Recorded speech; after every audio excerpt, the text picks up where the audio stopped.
I would start with the main sensor photos. On the left it's Narzo 20 Pro and on the right it's Redmi K30 Ultra. Narzo 20 Pro comes with a 48 megapixel main sensor and Redmi K30 Ultra comes with a 64 megapixel main sensor. Before any other word, I am surprised. I am amazed, and yeah, this Redmi K30 Ultra is really getting better with all the updates that improves its stock camera application, and now it belongs to budget flagship league. Redmi K30 Ultra produced images with very wide dynamic range, superb selective exposure between subject and background, true to life color rendering and skin tone, extremely well processed textures and sharpness. You should know that these pictures were taken under bright daylight and most of the smartphones offers their best in this condition. I am sad to see that even in this condition, Realme Narzo 20 Pro struggled a bit. I had better expectations. We continued to take pictures at the same place. This time these are portrait photos, and yes, both doesn't come with a telephoto lens, and portrait images are taken with the main sensor. I don't wanna repeat about dynamic range, details and color rendering. Redmi K30 Ultra produced very natural looking portraits with almost perfect edge detection, and I really like this creamy bokeh effect. Background is not totally blurred, subject is very sharp, and yes, edge detection is better than Narzo 20 Pro. Narzo 20 Pro does good within its limitations, but there is clear evidence of difference between Narzo 20 Pro and Redmi K30 Ultra. There are two things I must mention. Yes, edge detection of Redmi K30 Ultra is very good, however, sometimes you may find unnatural and very sharp cutouts around the edges of the subject and blur effect. Another thing is, on Realme Narzo 20 Pro, sometimes based on background and ambient lighting, exposure may take a sharp turn towards darker tone.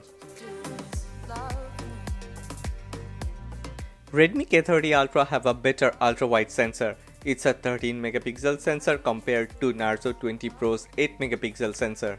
K30 Ultra produces ultra-wide photos with good dynamic range, enough details, which is not comparable to OnePlus 8 Pro or Xiaomi Mi 10 Ultra, but better than any other mid-range smartphones. In terms of sharpness, sometimes it may look a little soft, however, to the point exposure, natural color rendering makes ultra-wide photos lucrative. I am not exaggerating. After taking a lot of pictures with Redmi K30 Ultra ultra-wide lens, I found that sometimes it even beats main sensor photos of some other mid-range smartphones. No, Narzo 20 Pro cannot beat Redmi K30 Ultra in ultra-wide shots, especially in daytime photos. However, if you really wanna know about indoor, then I would say it's close. Narzo 20 Pro sometimes have better white balance. It has very similar trends and attributes of Realme 7 Pro. After taking a lot of pictures with the main sensors of these two smartphones both in indoor and outdoor environment, I have found that white balance and saturation of Narzo 20 Pro and Redmi K30 Ultra changes depending on a few different factors. After checking again and again, yes, Narzo 20 Pro has a warm darker tone and Redmi K30 Ultra produces images with slight cooler tone. This sometimes creates a big difference between these two, but this is not like an obvious.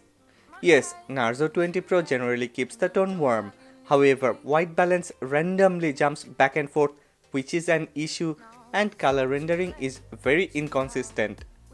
I don't think color tone is a big issue because depending on personal preference, some people may like a bit saturated photos, but that white balance, that hurts. Everything apart, Redmi K30 Ultra has good exposure along with wide dynamic range when photos are taken with the main sensor. I am surprised to see how Redmi K30 Ultra processed details in the shadows, brightened up images with higher highlights without blowing the background.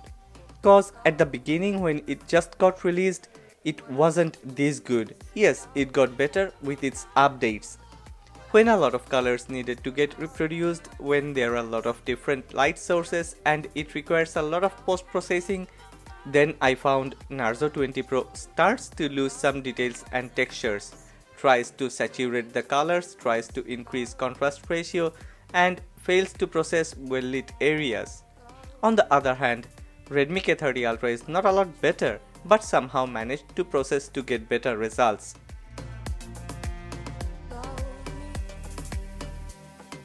Night mode photos of Redmi K30 Ultra is good enough to fight with OnePlus Nord and Redmi K30 Pro.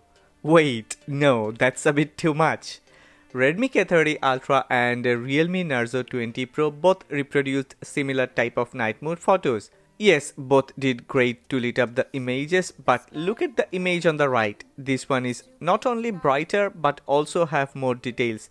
It's even sharper with less noise and grains.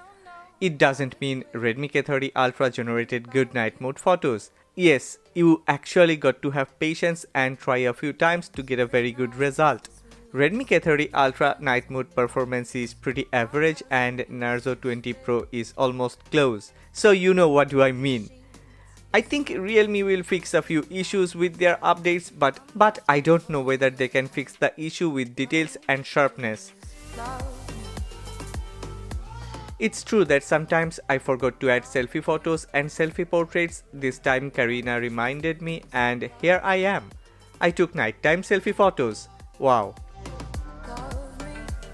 None of these are good enough, but Redmi K30 Ultra once again better than Realme Narzo 20 Pro. Narzo 20 Pro selfie camera performance is almost identical to Realme X7 Pro, and even after turning off the beautification there are some beauty effect. Actually both did add some beauty effect and Narzo 20 Pro got the skin tone correct. It looks natural. Redmi K30 Ultra selfie camera managed to brighten up the images, processed more details and background have way more details.